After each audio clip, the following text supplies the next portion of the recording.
Hello and welcome to Out Motorsports. My name is Tyler and today we're in the 2021 Hyundai Sonata N-Line. Last year I reviewed the regular Sonata, the limited version, and that car had a 1.6 liter 4-cylinder in it with your typical torque converted automatic transmission. This car is a completely different story and it has an N-Line badge on it. And unlike some other manufacturers, when Hyundai puts a performance badge on their cars, they mean it. So let's see what the differences are. First and foremost on the list of differences between this car and the regular Sonata lineup is the engine. The engine in this car is a 2.5 liter turbocharged 4-cylinder. It makes 290 horsepower and 311 foot-pounds of torque. You might be thinking that this car needs to be all-wheel drive, but it's not. This car, all of that power goes through the front wheels. It is pretty much as much of a burnout monster as you would expect it to be.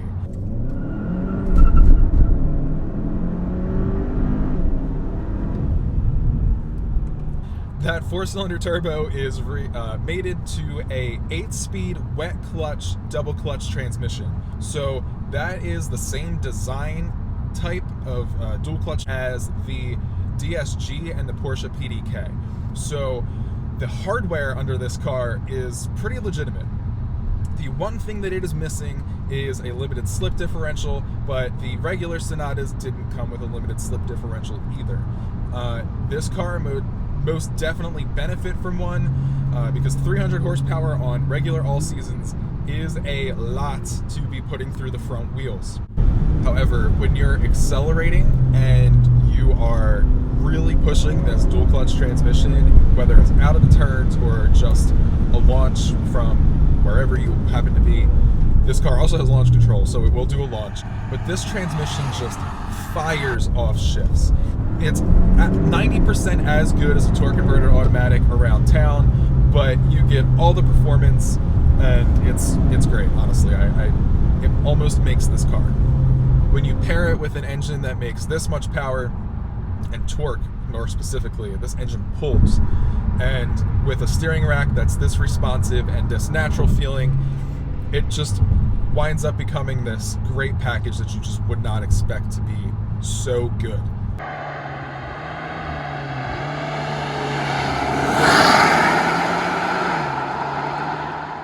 They have also revised the brakes, the suspension, and the overall chassis stiffness of this car. This chassis is stiffer than the regular Sonata, the suspension is stiffer than the regular Sonata, and the brakes are bigger than the regular Sonata. So all of that works in tandem to complement this bigger engine pretty well. The suspension is a noticeable difference. This car rides much stiffer than the regular version. It's not harsh, but I think a lot of what little bit of harshness there is in this suspension is down to the 19-inch wheels that they wrapped around the bigger brakes. While it makes the steering incredibly responsive and even pretty light, actually, it doesn't do as well for around town and hitting bumps in the road. However, all of those things have come together to create a car that is honestly way better to drive than you could probably ever imagine just by me listing these things. A front-wheel drive, 300 horsepower, double clutch performance sedan just sounds like something that would never work. But for a daily driver, and even for somebody who wants to stick sticky tires on this car and do like a light track day or some autocross events that are more open and less tight, this would be the perfect car. It still understeers, and even at somewhat high speeds, like entry ramp speeds when you're pushing it, it'll still spin the front tires. Like, you put the power down early and get on the gas in a situation like that, and the revs raise, and it's not because you're just accelerating, it's because the tires are spinning. So it has a personality as a result.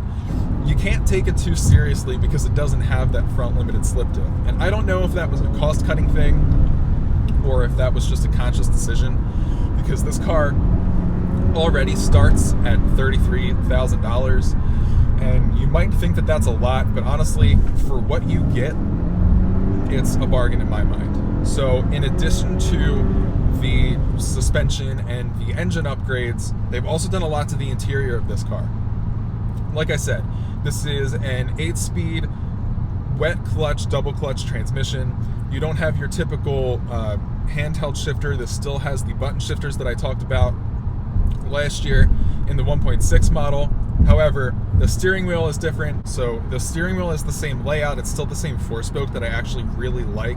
A lot of people have been hating on the general design of this car on the outside, and also have not liked the 4-spoke steering wheels and just the overall unique steering wheels that Hyundai and Genesis are using right now.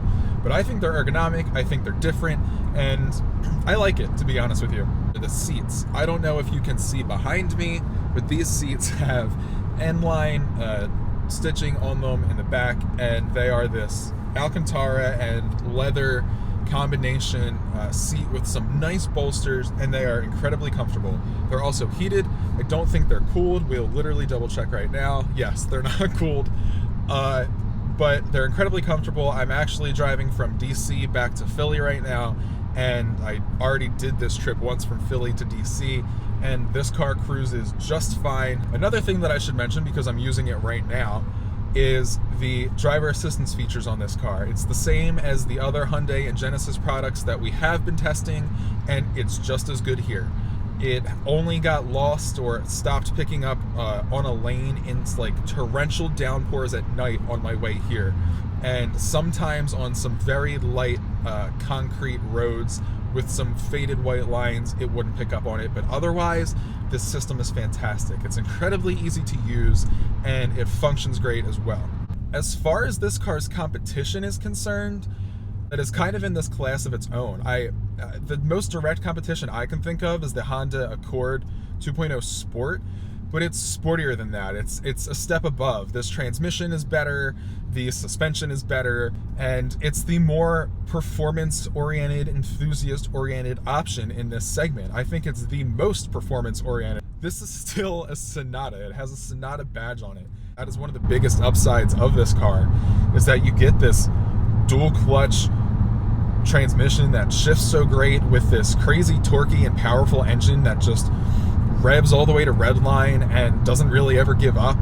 And you get all that with a 10-year, 100,000-mile warranty. And I say that with every Hyundai product that we review, but it's the truth. So yeah, for that reason, I think that this is something that anybody shopping for a performance-oriented sedan for a good price and wants to make a responsible decision, absolutely check this out. It's a really good time.